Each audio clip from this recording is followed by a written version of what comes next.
When you say, I'm going to charge a 10% or a 20% border tax, everyone goes crazy because they like free trade. But when you say a reciprocal tax, and I'm not saying that's what I'm doing, but there has to be a certain reciprocal nature to it.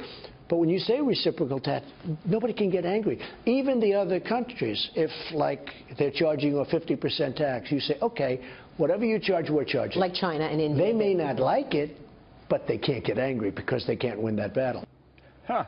President Trump, in his interview with Maria this week, looking to rename the border tax, as he described there, maybe make it a little more appealing in the process. Does that work? We have a couple of market watchers with us right now.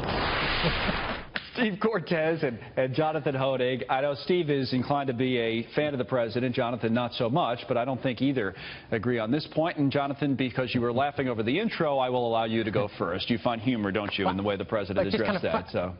I don't know, if you rename it, it's kind of like, you know, when the Democrats renamed government health care the Affordable Care Act. I mean, right. It's not, you know, renaming it didn't change its nature. And this and what the president is advocating for, Connell, is a tax on trade. You can call it a border adjustment, a tariff, call it whatever you want.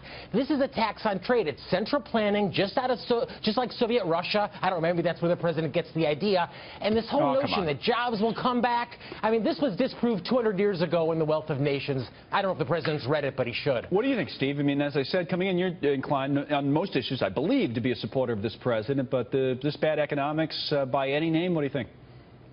Right. No, listen, I very rarely disagree with the president. I think I would modestly on this. I don't like the idea of a broad border tax, but I do think that calling it reciprocal isn't just a change in name. Mm-hmm. It may also represent very well a change in strategy. And one of the reasons he won, and this is correct, I think, free market economics, is that we right now are in some terrible trade deals where there is no reciprocity, meaning that China can sell its goods and services almost freely into the United States, and we have no reciprocal rights into the Chinese market. That's just dumb. Okay. It's a bad trade deal, and if we have to use taxation on imports as a way to get a free trade, a good trade deal, then that makes perfect sense for America. To make the point, Steve, it's still a border tax, right? But it's just, I mean, it doesn't seem like a different policy. I mean, strategy is one thing, but it's not a different policy, right?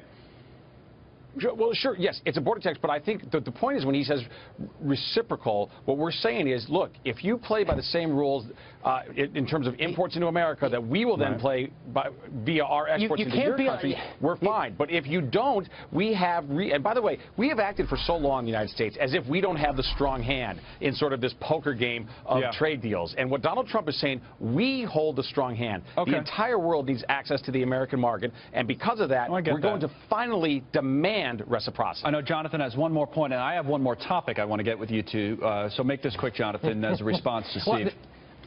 You know, we hold the cards if we're free. To Steve's point, I mean, what do we say? Well, we can't have free speech until China also has free speech. We have to make that reciprocal. Free trade is what makes this country prosperous. It's what's always made this country prosperous. That's the direction in which we should move on trade. Well, here's the other topic. I mean, this is a completely different topic in that a story is broken today about Apple. And Apple has secured an autonomous vehicle permit in the state of California, allows testing on public roads. So, I'll start with you, Jonathan, on this, then we'll go back to Steve. The idea of these self-driving cars, what do you make of it, especially as a business decision from Apple's point of view? Only in America. This is where this is happening, Connell. Silicon Valley is the best example of it. I mean, it's almost like every 2 or 3 or 4 years, they come out with these literally miracles on earth. I'm all for Apple. I think you've seen it in its stock price, not too far from its all-time high. So this has always been the way it's been in free economies. And just think about it 200 years ago. The FAA would have said to the Wright brothers, no, no, no, you got to get rid of those wings. We should encourage companies like Apple, let them test, let them innovate, let them thrive. What do you think, Steve?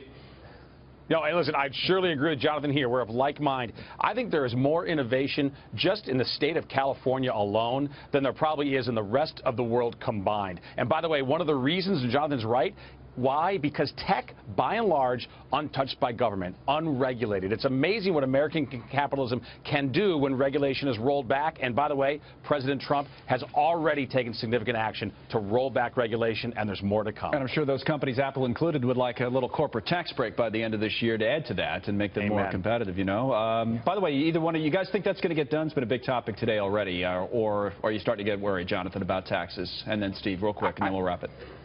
It was certainly front and center during the campaign, but so were a lot of elements of his campaign that have since been reversed, Connell. I mean, what about cutting spending and cutting taxes? This is what Republicans used to be about. I'm not sure about this president. Steve, last word. Tax reform will get done. I'm going to channel Joe Namath in Super Bowl III. We will win. I guarantee it. All right, run out of the studio with with one finger wagging as you go into the tunnel there, Steve, on your way out. Jonathan, good to see you as well. Thanks to both of you. Good Joe Namath reference.